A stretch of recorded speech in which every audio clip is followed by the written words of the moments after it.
Okay, that sounds good. Okay, let's get started. Good Okay. afternoon, or good morning, or good evening, depending on where you are in some parts of the world for our audience. And welcome to the CGU Earth Data webinar this weekend. And today we have a speaker from the IPGP, and Beth Duvray, and he got his PhD from Claremont in 2013, and afterwards he has a lot of research experiences in different institutions in Cambridge and Brussels, and since 2019 he went to started his position as an assistant professor equivalent at the IPGP. So today he's going to talk about his work in the recent years, mainly on step isotopes, I think, on the redox record of the serpentine 4-arc metal wedge. So with that, I will give the rest time to you, Baptiste. Okay. So thank you very much for the invitation, and thank you very much for the introduction. So yes, as you mentioned today, I will talk about the redox record of the serpentinized 4-arc metal wedge in subduction zone. So all the samples and the observation that I'm going to talk about were recovered during the IODP expedition 366 that drilled at the 4-arc area in the Mariana subduction zone. So here is a list of some of my collaborators on this work.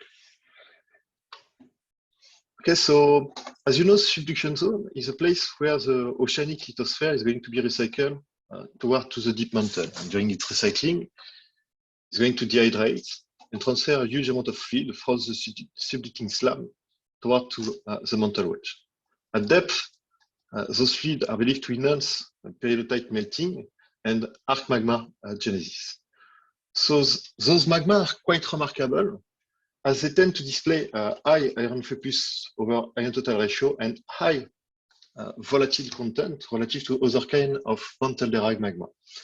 So you get here a quite famous example. I'm presenting iron focus over iron total ratio and water content in melt inclusion from arc setting relative to other kind of setting. And what you directly observe is that there is systematically an enrichment in iron-free and water in melt inclusions from arc setting.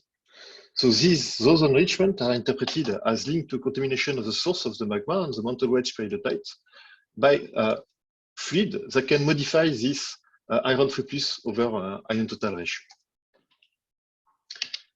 This is in good agreement with some observations that have been made in high pressure terrains, so relics of the slabs that have been exhumed to the surface during orogenesis.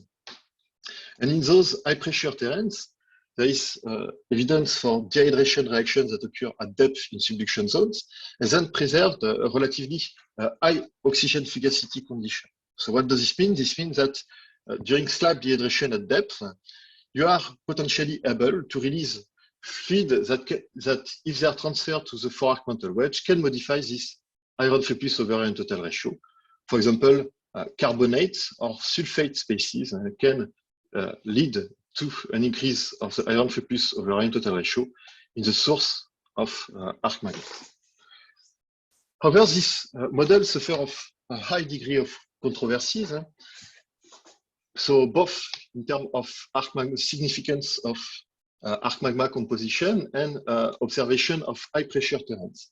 So today I'm going to talk mainly about this controversy in high pressure terrains, because if there is evidence for high oxygen fugacity condition, there is also some studies that report some way more reduced condition during slab dehydration at depth. So you got here an example which is extracted from Vital Brobaron et al. In 2017, where you got serpentinite here in contact with a calcite. So this assemblage was equilibrated nearby eclogite facial splitting condition in the Lanzo phyolite. And what you observe is that the contact between these two minerals, here you got a reaction rim, which is made of graphite, which is reduced carbon, plus you got a huge amount of fluid inclusion. Here you got a zoom on these fluid inclusion crossing the calcite. And these inclusions are highly rich in methane and hydrogen, which show directly that you can form reduced fluid in subduction, especially here during the interaction between serpentinite derived fluid and calcite. So this has led to several discussions, several ongoing models, a huge amount of work which is at the time going on such type of thematic, especially if we are able to form highly oxidizing fluid at depth, especially during one reaction, which is anti-Gray breakdown, or serpentinite dehydration. It's not a guarantee that those fluids may keep their oxidizing character as they migrate through the slab, especially when they are going to react nearby the slab, a mantle wedge interface, where you get big melange made of serpentinite, metasediment, and metabasite. And so those fluids can lose their oxidizing character and be transferred, for example, under reduced spaces to the mantle wedge. So therefore, it remains an ongoing question to know what is the redox record of the mantle wedge in this specific context. So in order to try to answer to this question, I've been participating to the IODP Expedition 366, the drill and mud volcanoes located on the forearc surface of the Mariana subduction zone. So here you get a map of the Mariana subduction area. It belongs to the Izu-Bonin subduction zone that spread from south of Japan down to the small island of Guam. Here's a zoom on this Mariana subduction system. With here the arc, here is the trench, and in between you get the forearc. And what you directly observe is that on this forearc there is big structure in relief which correspond to a mud volcano. So here you get a zoom on one of the biggest mud volcanoes just to illustrate how big this structure can be. And this mud volcano is Asut Tesoru, that was drilled during the 366 expedition. And this mud volcano spread 20 kilometers long and about 3,000 meters high on the seafloor. Okay. So the expedition drilled 3 different mud volcanoes located on this forearc surface that are located at increasing distance from the trench. The closest to the trench is Inazao, about 50 kilometers away from the trench, and there is Fantagisnia, which is about 60 kilometers, and Asut Tesoru, which is about 70 kilometers away from the trench. And what it is also quite remarkable is that all these mud volcanoes can be associated with either black or white smokers that are particularly rich in hydrogen and methane. So here I would like to try to show just a video, if I can do it. Yes, maybe. Yes, so this is a video that was made at the summit of South Chamorro mud volcano. So this is a diving video. So here we are at about 3,000 meter depth at the seafloor, at the summit of this mud volcano. And what you can observe here is some big structures which correspond to chimneys, which are made of brucite and carbonate, I believe, and that are associated with a strong degassing. And this degassing is made of hydrogen and methane-rich fluid. And all these fluids are going to sustain microbial activity and some biological communities. So here you get some shrimp and snails that are living nearby these hydrothermal areas.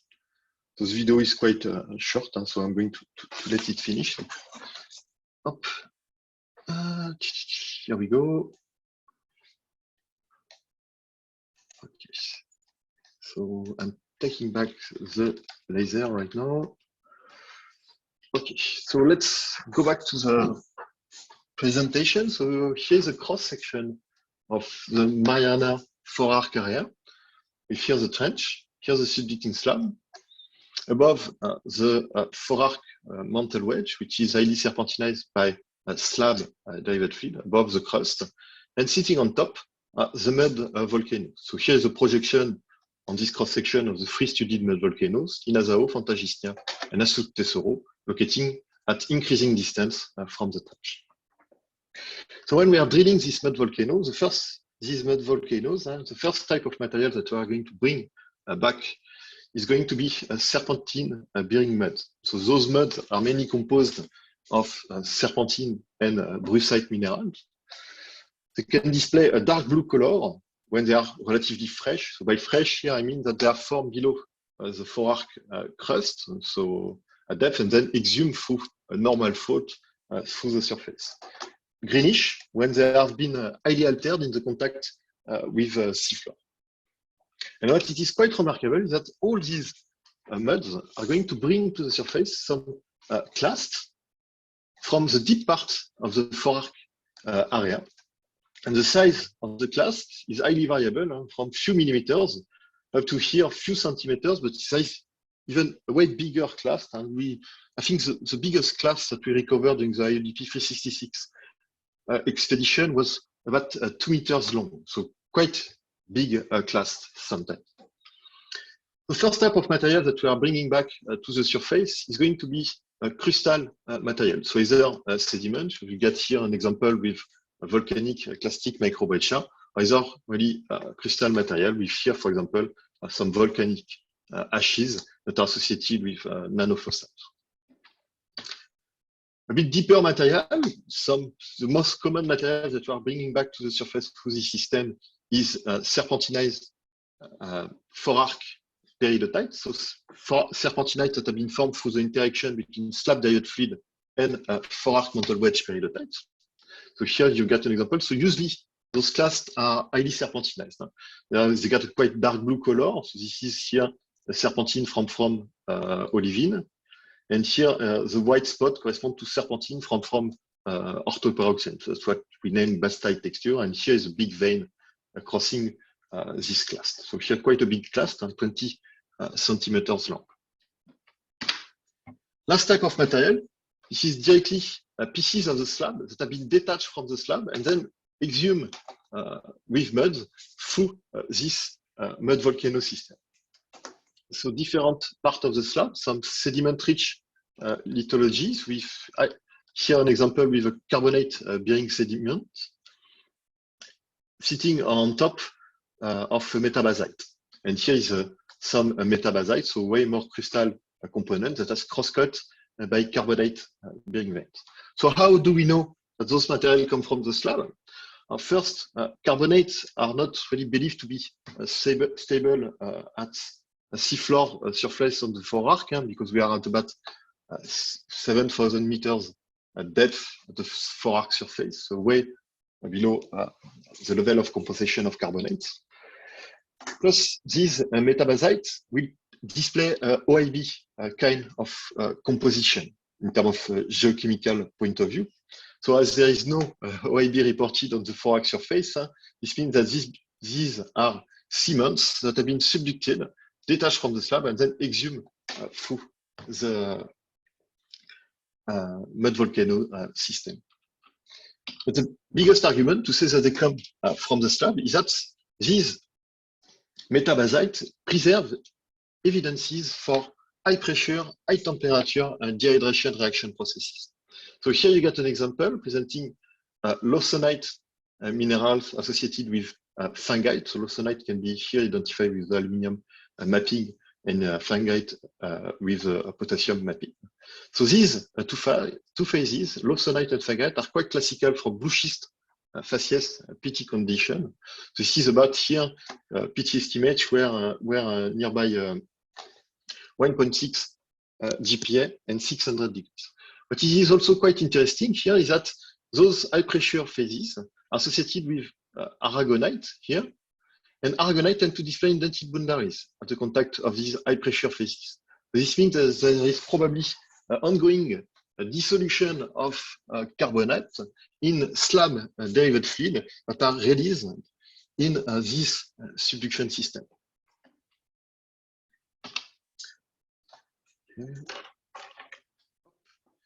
So here is just a summary of all the different clasts that were recovered during the IODP 366 expedition with their location on this cross section. So all this information are available in Fryer et al. 2018 and in Fryer et al. 2020.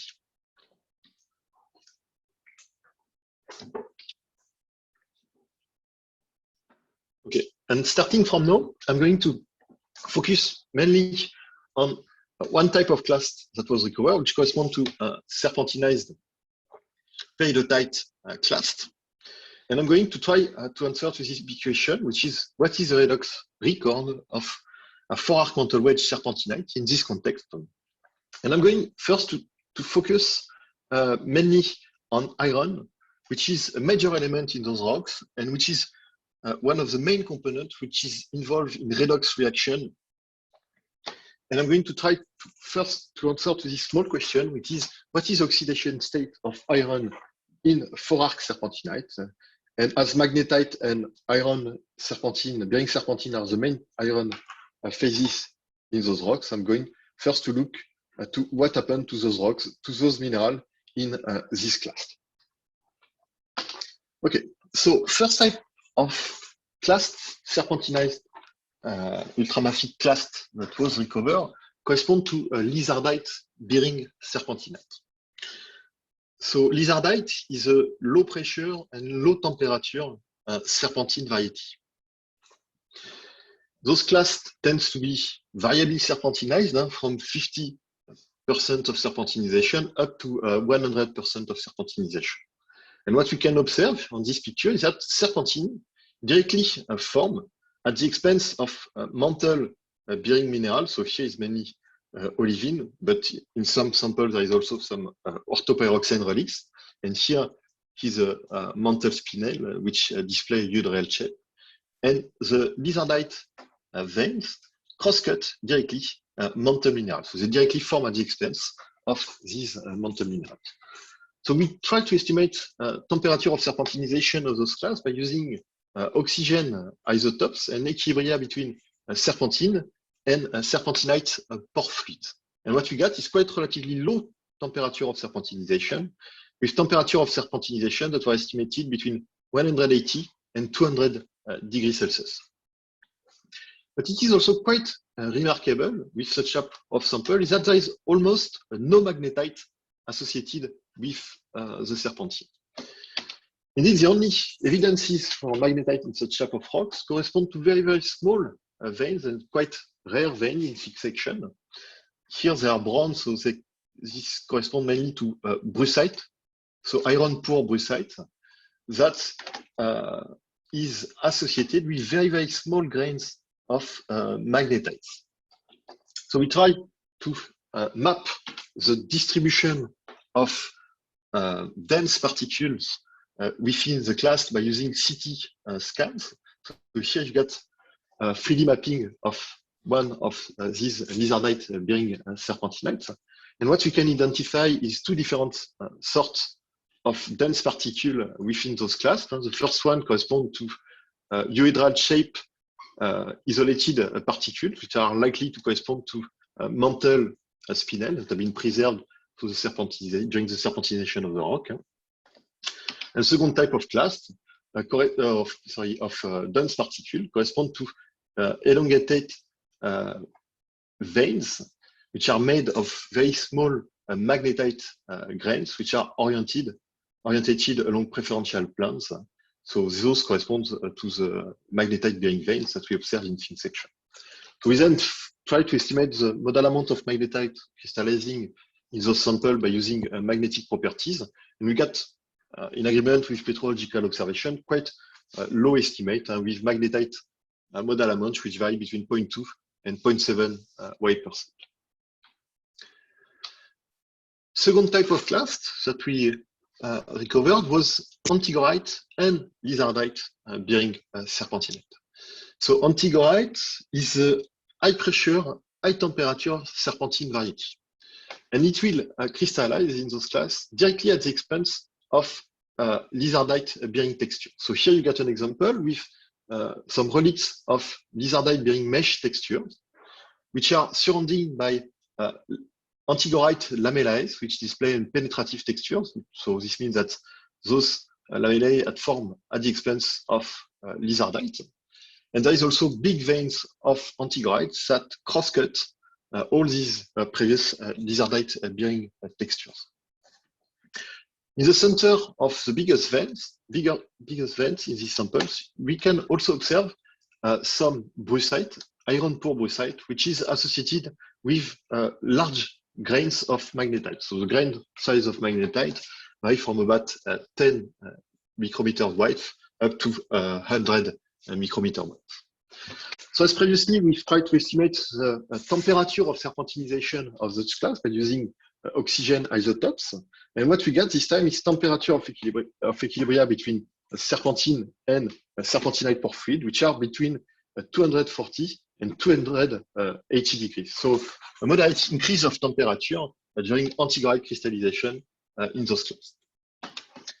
As previously, we tried to map the distribution of magnetite within those clasts. So this time, magnetite crystallized mainly, so spinels and mainly here magnetite crystallized along preferential planes, which seems to be relatively randomly orientated. However, what we can note is that this magnetite clast tend to be elongated within those veins. So significant increase of magnetite content within those classes is estimated with magnetic properties, with magnetite contents between 0.8 and 3.3 weight percent. Last type of class that was recovered correspond to antigorite bearing serpentinite. So antigorite, as I said, is a high pressure, high temperature serpentine variety. So those classes are quite highly serpentinized, nearby 100% of serpentinization. And they are mainly made of antigorite lamellae, which seems to be preferentially oriented in the rock, and that are associated with interstitial brucite here and interstitial magnetite. As previously, there is some big patches or big veins of iron poor brucite associated with big crystals of magnetite, so about 100 micrometer wide. And this time, when we try to estimate temperature of serpentinization, we get a huge increase, a huge gap of temperature of serpentinization with this time temperature estimates, which are between 320 degrees and 410 degrees. When we look at magnetite distribution using 3D CT scans, what you observe is that this time magnetite form a quite dense network in the rock. So all these crystals are oriented with preferential within preferential planes. So this suggests strong rock fabrics. So this means that when magnetite crystallizes, there is a huge deformation of the rock, a huge shearing. And as you can see here, there is visually, I think it's quite remarkable. And you can see that there is a lot of magnetite in the rock. In good agreement with this observation, magnetite estimate with magnetite properties vary between 3 and 6 weight percent in total. So what happened to serpentine mineral in terms of iron content during all these different recrystallization? So here I report iron content. So this is microprobe analysis, in situ analysis. Iron content of serpentine texture and silica content of serpentine texture in lizardite bearing serpentinite, sorry, in antigorite and lizardite bearing serpentinite, and finally in antigorite bearing serpentinite. And what you directly note is that there is a huge decrease of iron content in serpentine texture during this progressive recrystallization of ultramafic clast. So this means that as iron decrease in serpentine mineral with temperature, magnetite in high temperature class is the main carrier of iron in the rock. I'm not going to try to relocate our observation within this cross section. So quite quick summary of our observation. We've got ultramafic class that record different temperature from 200 degrees lizardite bearing class to 400 degrees antigorite bearing class. And what you observe is that this phase transition is associated with a deformation of strong rock fabric, is likely associated with a shearing. So if I try to relocate a shearing within this rock section, we'll likely place it nearby the interface between the four-arc mantle wedge and the subducting slab. Then There is a lizardite bearing serpentinite, which are formed nearby 200 degrees Celsius. So within lizardite stability field. Then antigrite and lizardite bearing serpentinite, which are formed at higher temperature and pressure, likely within the divariant field of lizardite and antigrite. And finally, antigrite bearing clasts, which are equilibrated at quite high temperature, nearby 400 degrees, within the divariant field of antigrite and brucite. And then those clasts are going to be exhumed within mud volcanoes with mud. Sorry. What we've seen is that this metamorphic evolution is also associated with a redistribution of iron, with a progressive decrease of iron content in serpentine minerals and an increase of magnetite content in bulk rock. So now we want to know what is going to happen to iron redox states during this progressive metamorphic or recrystallization. So starting from now, I'm going to look at bulk rock analysis. And first, I'm going to look at major element variation with iron content versus iron redox state in bulk rock, which is here materialized by the ratio iron free plus over iron total. As you can see, so different type of clast, peridotitic materials, lizardite bearing clast, then antigrite bearing clast in yellow, and finally antigrite serpentinite in red. So what we observe in such type of figure is that there is no direct relationship between iron content and iron redox state in bulk rock. However, all the recovered clasts tend to display high iron free plus over iron total ratio relative to depleted mantle composition or fresh peridotite.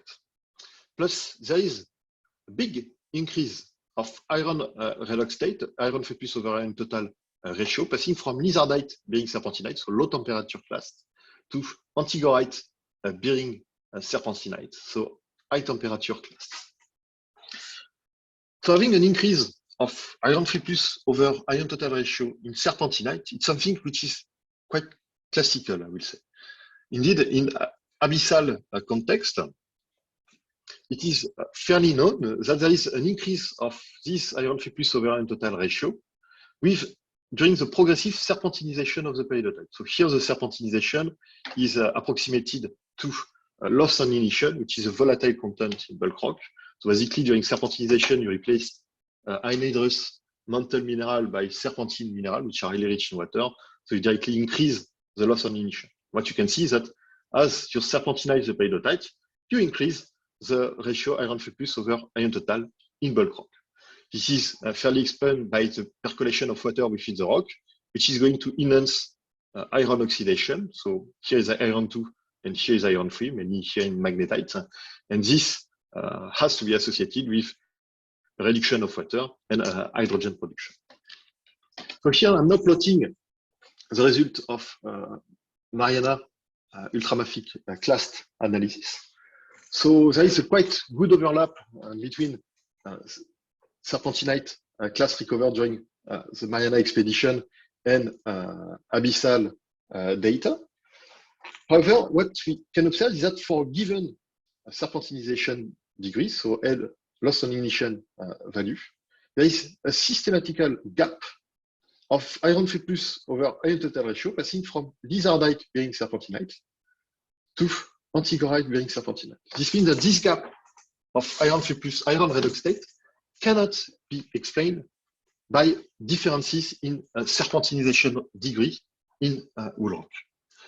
So we therefore need to find another way to explain this big jump of iron free plus over iron total ratio in bulk rock. So I'm now here plotting iron free plus over iron total ratio versus fluid mobile element concentration in bulk rock. So here I've reported boron and arsenic, but I could have reported other fluid mobile elements concentration, like lithium, for example, or antimony, or even low rare earth elements, which are going to give relatively the same result. And what we observe is that if these values are relatively constant in low temperature class, there is a sharp and big increase of fluid mobile element concentration within high temperature class. So what does this mean? This means that there is a big modification of the composition of slab-derived fluid, passing from lizardite bearing serpentinite to antigorite bearing serpentinite. And what it is also quite interesting is that this modification of class composition or of slab-derived fluid percolation within the forarc is systematically associated with an increase of iron free plus over iron total ratio in antigorite bearing serpentinite. So what we can propose when we observe such type of relationship between fluid mobile elements and iron redox state is that this strong increase of iron free plus over iron total ratio in bulk rock is associated with the transfer of a new redox sensitive component that, if it is transferred along with water to the forarc mantle wedge, can explain an additional oxidation of iron during the serpentinization process. So you got here an example of what kind of redox sensitive elements can explain this sharp increase of iron free plus over iron total ratio in bulk rock. For example, you can directly transfer iron free plus in slab-derived fluid, or transfer carbonate, sulfate, or even chlorine fluid in slab-derived fluid that, if transferred to the mantle wedge, can enhance redox reactions, such as the one here with carbonates oxidizing iron and forming here graphite. So what we want to do now is to trace and quantify the transfer of an oxidizing bearing component to the forarc mantle area. So in order to do so, I'm going here to use iron stable isotope. So iron stable isotope, iron stable fractionation or variation, isotopic variation, are going to be controlled mainly by three main components, which are iron oxidation state, iron coordination, and bonding environment. Especially iron stable isotopes are particularly sensitive to the presence of chlorine, carbonate, or sulfate anions in fluids. So a few reminders about iron isotopes. So iron possesses 4 different isotopes, which abundances are reported here.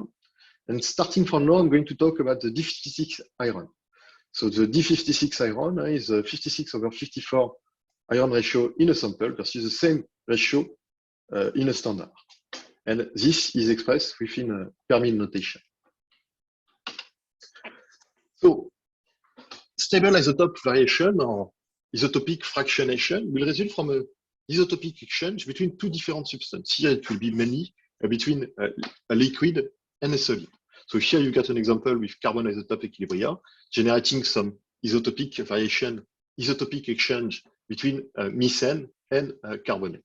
So basically, when we use stable isotope, and here when I'm going to use iron stable isotopes, I'm going to try to trace iron mobility in fluids in subduction zone. Especially here, I'm going to try to trace some gain of iron during the serpentinization of forarc mantle peridotipe.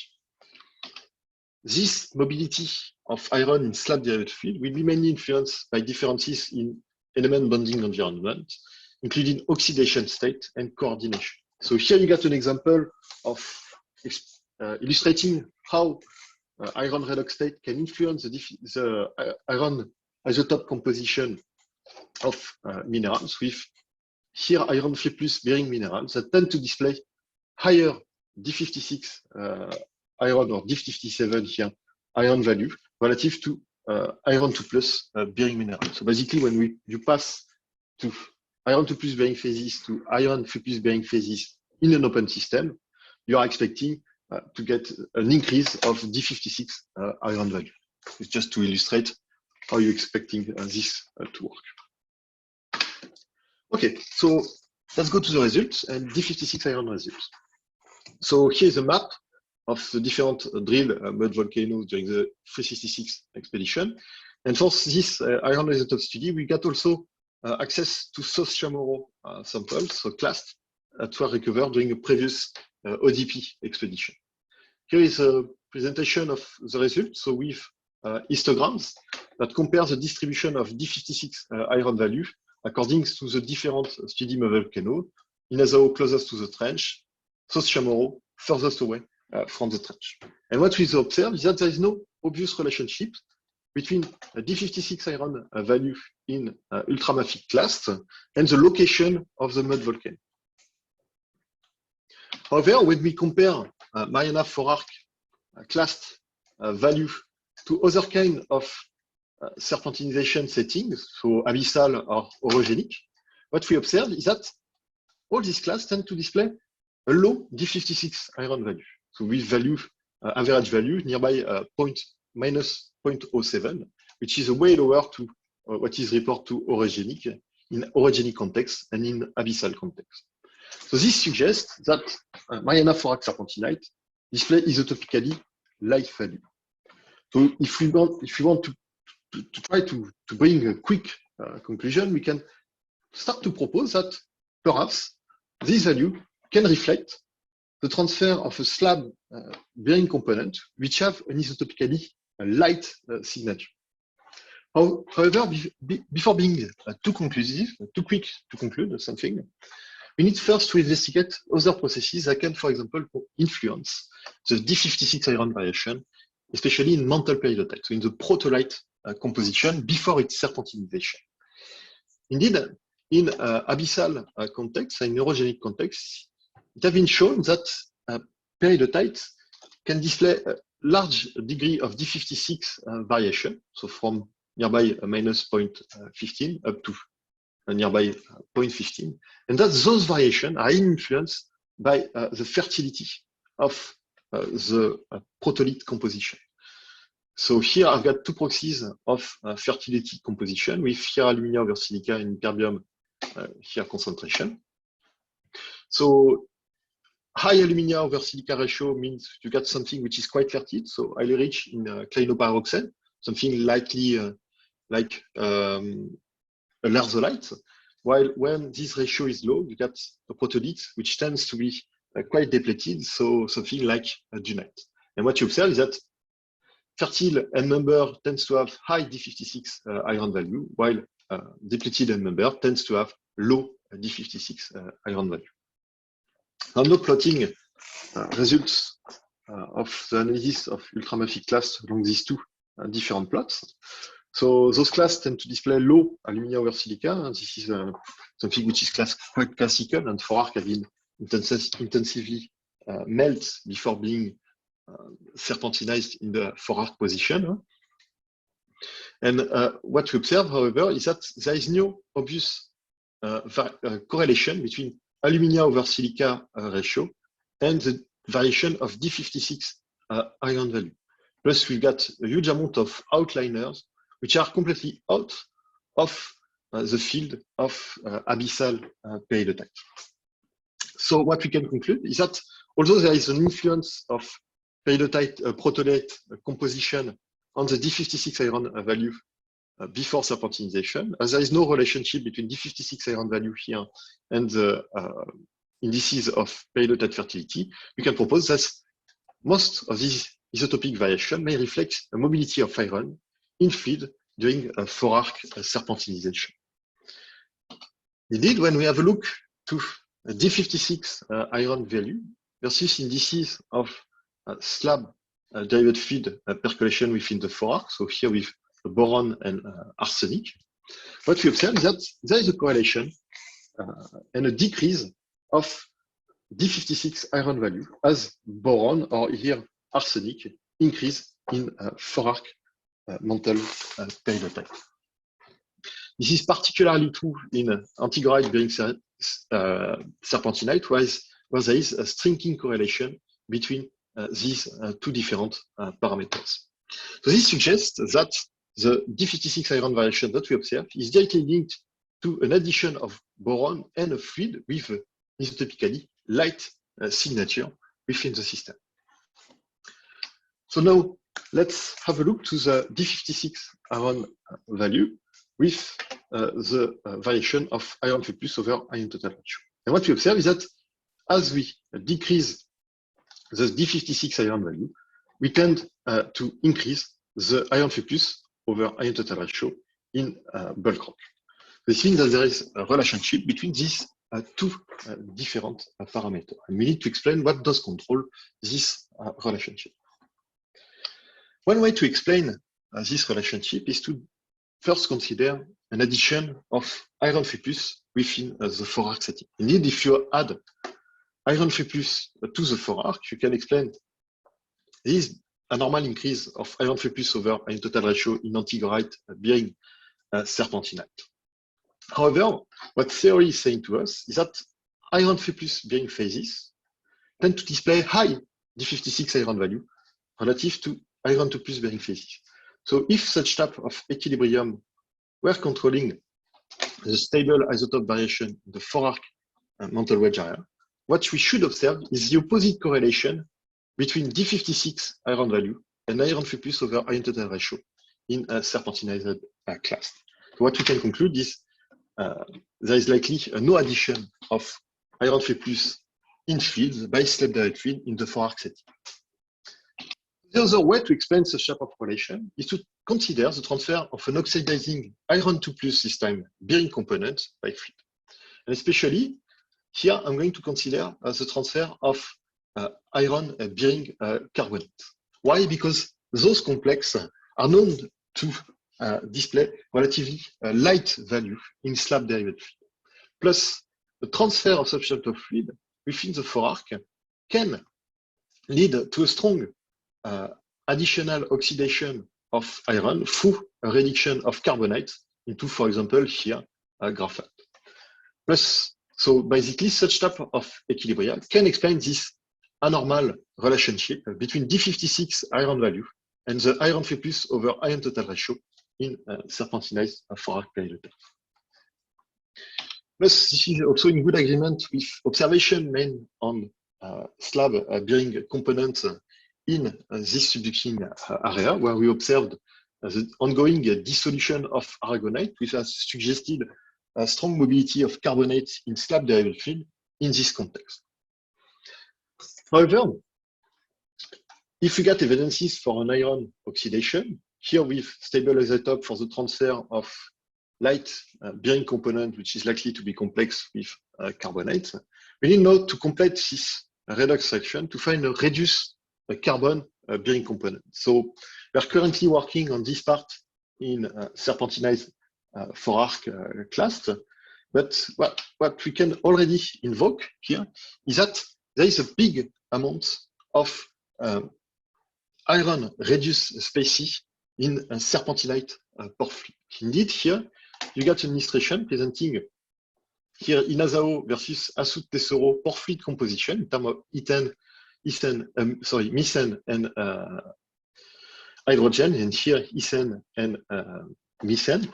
And what you can observe is that there is an increase as you pass from the closest to the trench mud volcano, so here, for example, Inazao, to the furthest to the trench, the more distal mud volcano, with here South Chamorro, and here Conican and South Chamorro. So this means that you get an increase of methane production in pore fluid associated with ultramafic clast in this setting. So if we invoke a modification of slab derived field composition at depth with the transfer of carbonate, we can explain this increase of methane production and methane production by invoking some redox reaction that will reduce carbonate, oxidize iron, and produce methane at depth during the interaction between slab derived fields and the 4-arc area. If we try to conclude our observation, so during the 366 expedition, we recover 4-arc samples from various depths, from shallow, which here is cold lizardite bearing serpentinite, to deep and hot antigorite bearing serpentinite. So by studying this class, we get access to the continuous fluid rock interaction between slab derived field and the mantle wedge in this particular setting. We use this class to evidence a sharp increase of iron 3 plus over iron total ratio and fluid mobile element concentrations in high temperature clast recovered during the expedition. We interpret this modification of class composition as a modification of slab derived field composition with depth, especially with hypothesis the transfer of an oxidizing bearing component, which can be either iron 3 plus sulfate or carbonate rich, to explain this correlation between iron field composition and field mobile element concentration. We finally use iron stable isotopic fractionation to indicate the transfer of a carbonate-rich fluid with low D56 iron signature. And then what we propose is that carbonate is likely to drive the oxidation state of the 4-arc area at depth here. And by using a redox serpentinization reaction, this transfer of carbonate can produce hydrogen-rich field and methane-rich field at depth, and therefore explain the huge increase of methane pore fluid concentration during their analysis. So here is just reusing this cross-section, the presented cross-section, to relocate all our observation, beginning of subduction, sediment compaction, clay dehydration, transfer of water, moderate hydration of oxidation, of iron in 4-arc mantle peridotype, production of hydrogen. At depth, we start to enhance carbonate dissolution, transfer of light iron-bearing components, which is an additional redox-sensitive component, which is going to increase the iron plus over iron total ratio in 4-arc ultramafic rocks and decrease the D56 iron value. And this transfer can lead to additional production of hydrogen and methane in at depth and in hydrothermal field associated with the more distal mud volcanoes. Okay, so thank you very much for your attention. I would like to acknowledge and to thanks everybody that participated to the IODP 66 expedition. It was really an amazing experience. And if you get questions, I'm pleased to try to answer them. Thanks. Okay, thank you very much for the talk. And now it's time for questions from our participants. So feel free to open your mic, ask a question, or leave a message in the chat box for a question.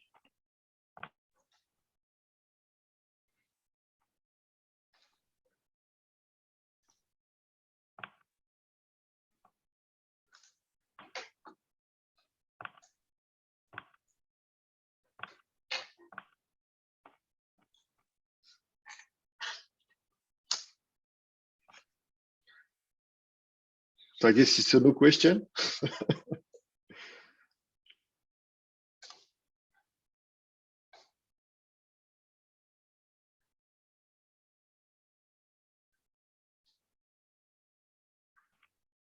I think people might have been typing.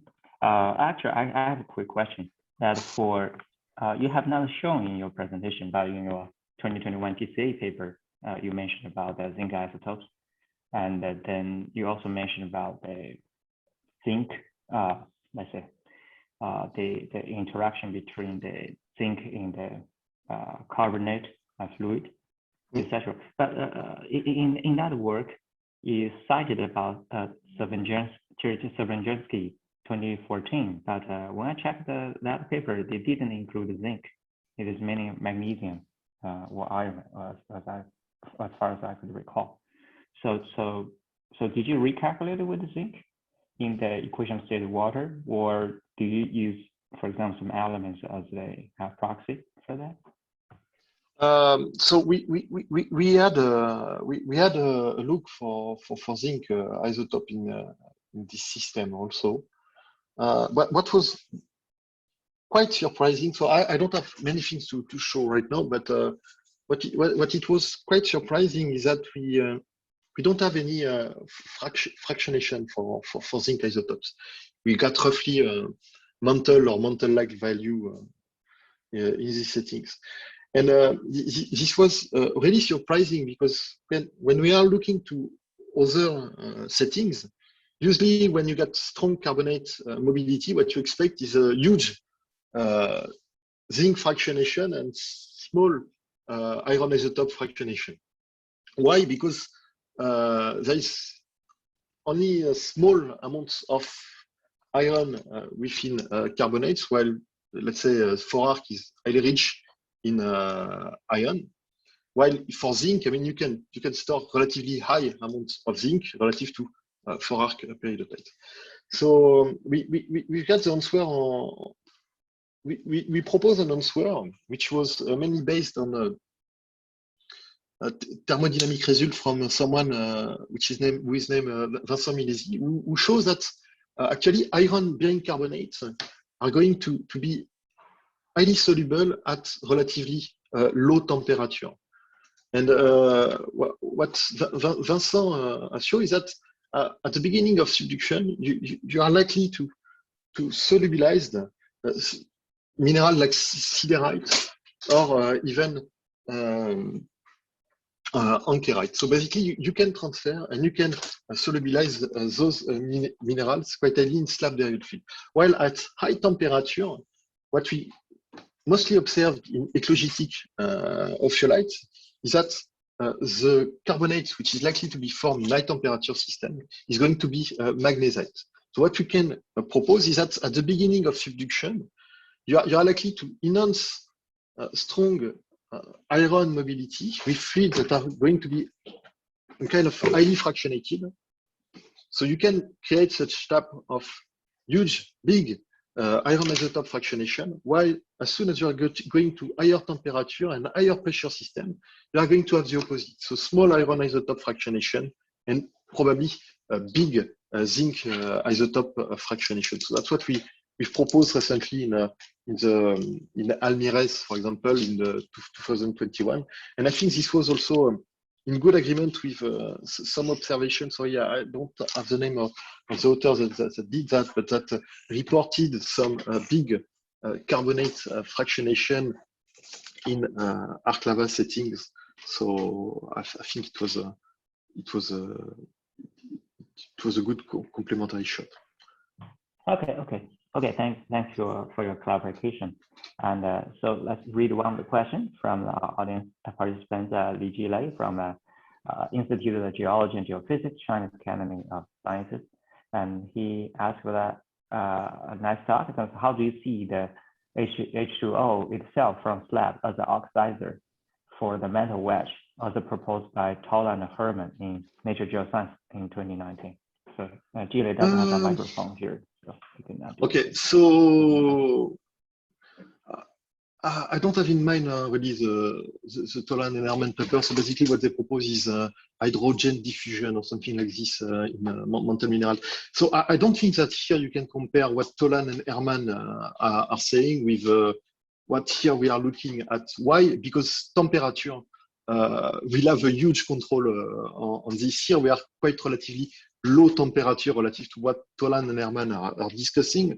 We got temperature which are, let's say, higher, not higher than 400 degrees. And so at those temperatures, so below 400 degrees, I will expect, yes, water can be seen as an oxidizing, as an oxidizer for the mantle wedge. Whereas as you are going to high pressure and high temperature, this is not true. So you cannot see anymore water as an oxidizer for the 4-arc mantle wedge. So I don't think here you can directly compare Tolan and Herman discussion with what I'm discussing here.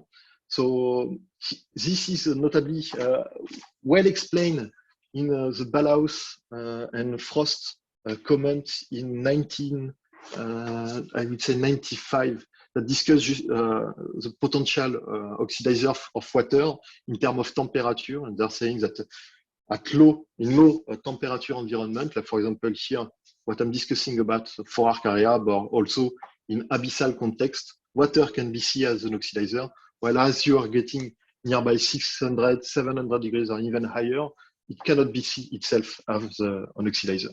I hope I have answered your question. Okay, let's see whether Jilei will type further. But before that, let's answer the next question from Tu Changyu, an undergraduate student at Zhejiang University. So he's curious about the instrument you showed to make the 3D map of the magnetite and the spinel. Okay, so that's yes, that's a good question. Unfortunately, I'm not sure that I'm going to. So that's what's the name, CT scanning.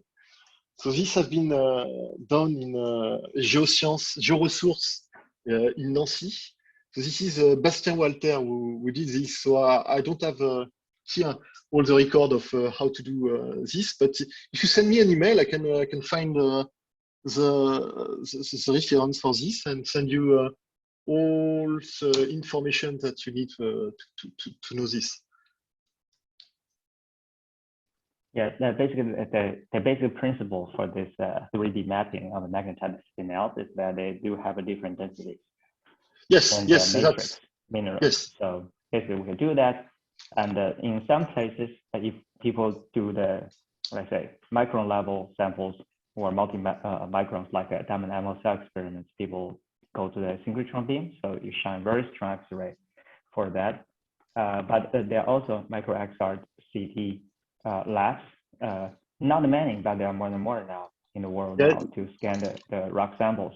But it's more common used in the semiconductor industry, where if you take one, for example, electronics device, you don't have to really open it to know what's the electric circuit inside. So it's common in the semiconductor industry that people to scan the different wires that, or what are they inside the electronics. So later on that geology picked it up. And so the basic principle is the density difference with X-rays. But yeah, of course, feel free to contact for Chang to know more details. Okay. Okay. Do we have one more question?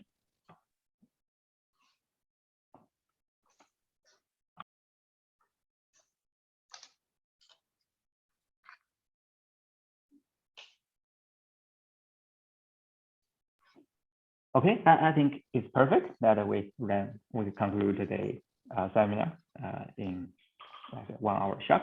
So thank you again for giving a talk, Baptiste, and thanks everybody for participation. And our next talk will be Thursday next week. And Pony from Carnegie Institution of Science are going to talk about the iron isotopes in the planetary system. So it's going to talk about the work related to core formation, as well as those super deep diamonds inclusions that where they also measure their iron isotopes.